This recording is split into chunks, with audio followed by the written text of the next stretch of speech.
Assalamu alaikum, everyone, and welcome. It's so good to have you here with me today. We're going to dive into something really, really powerful. Just 3 short verses from Surah Ibrāhīm in the Quran. But wow, do they pack a punch. They tell this incredible story about how blessings can turn sour, what true leadership is all about, and, well, the very steep price of ingratitude. So let's get right into it. So let's start with the big question that really frames this whole discussion. How on earth does a blessing become a curse? I mean, really think about that for a second. How can a divine gift, something meant for pure good, become the very tool a community uses for its own downfall? Well, these verses, they give us an answer, and it's a fascinating and pretty sobering one. Okay, so the answer begins with this idea of a corrupt exchange. And this isn't just about passively forgetting a blessing or, not saying thank you. No, this is about actively, consciously trading it for something destructive. And here's the verse that kicks it all off. It opens with this really dramatic question, right? Have you not seen? But the key word here, the one we really have to lock onto, is exchanged. They exchanged the favor of Allah for disbelief. It's not just passive neglect. It's an active, devastating swap. They took something incredibly precious and consciously traded it for ruin. So what does this exchange actually look like? Well, you can see it here. Divine favors, things like guidance, prosperity, or influence, get traded for their polar opposites: denial, arrogance, and corruption. And the text makes it really clear this isn't just a personal failure, it's a societal transaction with absolutely dire consequences. And this trade leads to a specific place, a crucial term, Dar al-Bawar, which means the home of ruin. Now notice the verse says the leaders settled their people here. That's so specific, isn't it? It points directly to leadership. When the elite, the influential, make this corrupt trade, they don't just doom themselves. They literally build a home of ruin for everyone who follows them. And this, right here, is the central theme. Ingratitude, when it's practiced by people with influence, isn't just some private sin tucked away in a corner. It becomes a structural problem. It's like a poison that leaks into the very foundations of a society, poisoning the well for an entire community. So after establishing this worldly consequence, this home of ruin, the text then shifts gears. It becomes incredibly stark, incredibly direct about the ultimate destination. The next verse gives us this. Just one single, unadorned word. It hits like a hammer blow, doesn't it? After all the social and political analysis, we get the spiritual reality, delivered with brutal clarity. The verse completes the thought. The home of ruin they built on earth leads directly to hell. And then it adds that final, deeply ironic phrase, and wretched is the resting place. Now, let's zoom in on that Arabic phrase, bi'sa al-mihad. What's so fascinating is that it literally means something like, how miserable is the cradle or the bed? There is a profound irony here.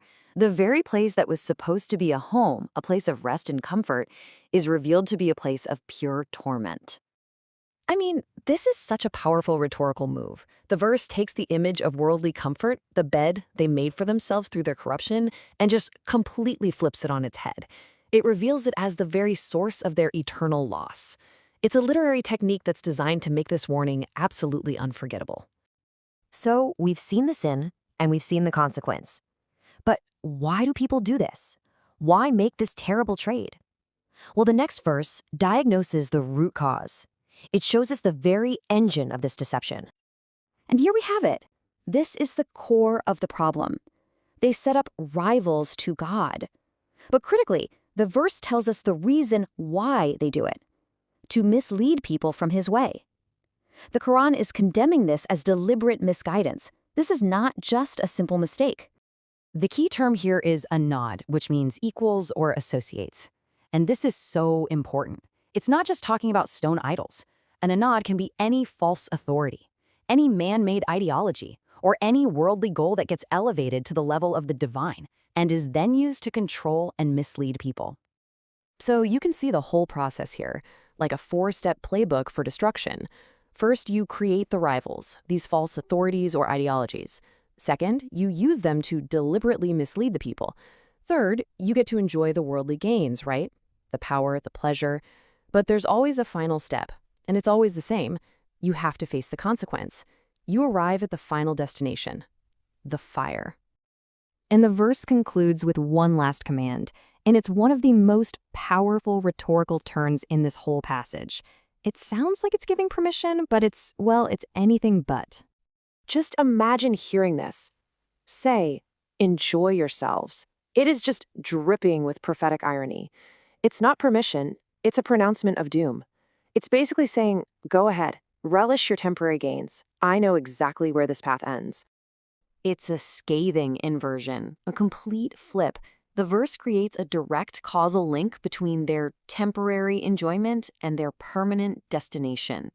It's a powerful moral indictment that says, the very pleasure you're chasing is the fuel that's carrying you straight to your own destruction.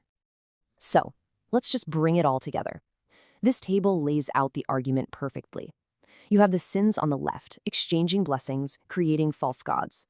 That leads directly to the social result in the middle, a ruined, misled community. And that, in turn, leads to the final, inescapable result on the right. The logic is crystal clear, and it is absolutely devastating. And that really brings us to the main takeaway from this whole passage. It just masterfully shows that what looks like success right now, what looks like a win in the moment, can be the seed of ruin later on. Worldly triumph that's built on a corrupt foundation isn't triumph at all.